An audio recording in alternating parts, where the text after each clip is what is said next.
আলহামদুলিল্লাহ, এক নজরে কাবা শরীফ আর মনটা যেন থমকে যায়। চলুন শুরু থেকে আপনাদের দেখাই আমার উমরার পুরো সফরটা।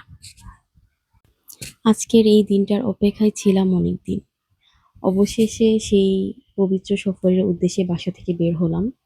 মনের মধ্যে একদিকে ছিল অদ্ভুত এক আনন্দ, অন্যদিকে ছিল আবেগ আর আল্লাহর কাছে কবুল হওয়ার আকাঙ্ক্ষা।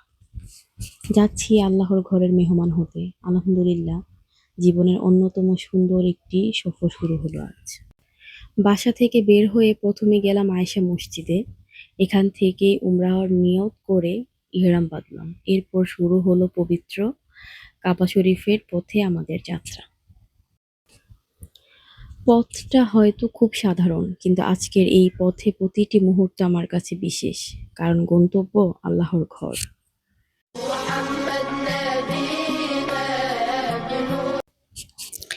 পৌঁছে গেলাম মসজিদুল হারামে।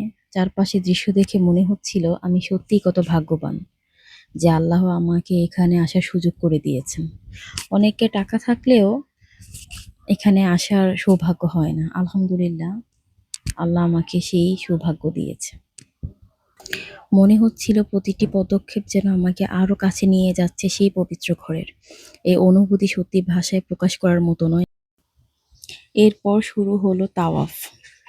কাবা শরীফকে ঘিরে প্রতিটি চক্করে ছিল দোয়া, কান্না আর মনের অসংখ্য কথা, যে কথাগুলো কাউকে বলা যায় না। সেগুলোই যেন আল্লাহর কাছে বলা হয়ে গেল।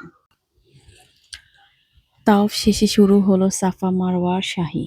হযরত হাজেরা আলাইহিসসালামের সেই ত্যাগ ও আল্লাহর উপর ভরসার কথা মনে করে প্রতিটি পদক্ষেপ যেন নতুন করে ঈমানের অনুভূতি জাগিয়ে দিচ্ছিল।